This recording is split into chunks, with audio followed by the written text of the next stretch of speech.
Thank you again, Dr. Thorpe. I'm grateful for you being here today. When I was asked to chair this select subcommittee, there were requirements and expectations of this committee. I'm trying to fulfill those. As you read through what is in the official documents, that there is hereby established for the 118th Congress a select investigative subcommittee of the Committee on Oversight and Accountability called the Select Subcommittee on the Coronavirus Pandemic.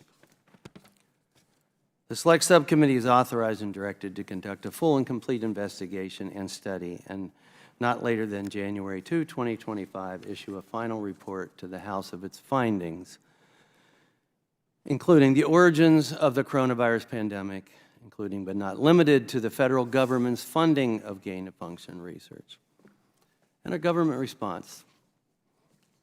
I said from the beginning, this is an after-action review. Lessons learned. Dr. Thorpe, we've had that conversation. How can we do things better? This virus was novel. We didn't know where it came from. And we started investigating and looking into science. That was our job.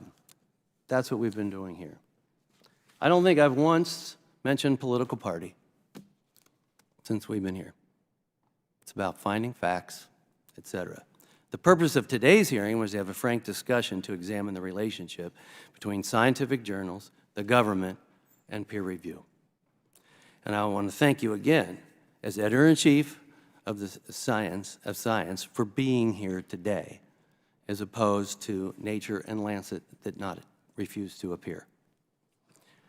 Again, we know how important academic, scientific, and medical journals are to collect and disseminate information to the public. There's a difference between a hypothesis and a scientific fact. The definitions are different. Those are the things we have to make clear. Probably never before have either of these three journals been read by non-scientists as they have during COVID. So it's important that we get it right, that we're informing the public of what this is, what it stands for. A theory, a hypothesis, a scientific fact. An assumption versus a fact. And so we heard today, transparency is essential in the process. This is a rigorous debate and the testing of hypotheses. Not just saying, forget it, let's just move on, what are we going to do in the future? That's part of it, don't get me wrong. That is the main mission, and one of my main missions with this is to get it right and to have suggestions or new laws or whatever we need to do to make sure that we have a system that people in America can trust. And as I said from the beginning, I wish this thing came from nature, because that's a heck of a lot less scary than making something like this in a lab and having it escape. But we have to look at all of it. And we've spent many hours looking at the nature theory as well as the lab leak theory. To suggest that we haven't is not true. So, we do these things so we know that the conclusions published have withstood testing and yet still stand. Doctors, professors, researchers, scientists utilize these important journals because of the extensive information they provide and research conducted. And if they're in the arena, they may have something more to add to it and send you a letter on that or show you their science or what they're finding. That's how it's supposed to work. So it's essential the government doesn't put its thumb on the scale to sway any outcome. We're trying to make sure that wasn't the case. Or was it? But research of all sides help guide government decisions as well. We shouldn't necessarily be the ones doing all the research as members of Congress, perhaps. Maybe we do. But you have to look at all sides. So from our investigations here on the Select Subcommittee on the coronavirus pandemic, we know that what happened during COVID-19, Dr. Anderson, who was one of the authors of Proximal Origins, said Dr. Fauci prompted this for us to get together and write this. I didn't make that up. It's not a lie. Those were his words that we have gotten through our investigation. I'm going to tell you, I'm going to submit for the record. This is the interim majority staff report on the proximal origins of a cover-up, it's entitled. The evidence that I referred to is in here, and I'm going to submit it for the record in case not everyone on this committee has had the chance to read it. So paper gets published, it appears there is sometimes a predetermined outcome from the beginning. You know, as doctors, we read all kinds of articles, and you know, a lot of times I want to go to the conclusion first and then see if they already had the conclusion before they wrote their piece, and look at things objectively. So we have to do that sometimes.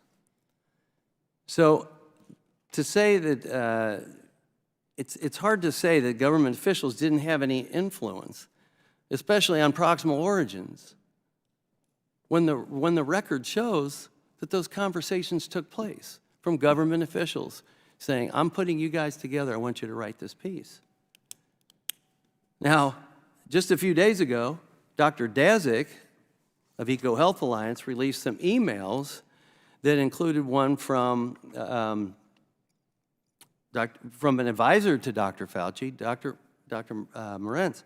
The advisor wrote, regarding the suspension of EcoHealth's grant, that Tony, quote, Tony is now fully aware, and I think, and it is, I am told, involved in some sort of damage control. I didn't write that. I didn't make that up. That's in that email. This is part of the things we're investigating as we have been tasked to do. As the ranking member pointed out today, mistrust in our public health and public health officials is on the rise today. And it's unfortunate. And I want to do everything we can to change that. We need that. If the government wants to earn the trust of Americans back, it can only be done through transparency and reform. To acknowledge what we did wrong, innocently or not, so that we can figure out a solution to do better going forward. The government will never earn the trust back from the Americans by deeming all information that it doesn't like as misinformation. Nor will it deserve that trust, if that's what our government is doing.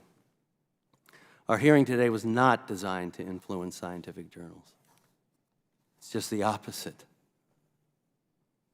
But to better understand how articles and letters are published in these journals and what's the process, so that the public can better understand the information that's before them, better understand what the editing process is, and reviewed and later published, so that they can trust it and take it for face value. You clearly pointed out today, there's a difference between an opinion and a scientific fact, because you have to write one every week, is it? Every 2 weeks. Every 2 weeks. If you got any ideas for next week, let me know. I'll give you a call. Anyway, Americans deserve to see the work and the evidence that lead to the conclusions so they can decide for themselves if the information presented should be trusted or accurate. And with that, I yield back.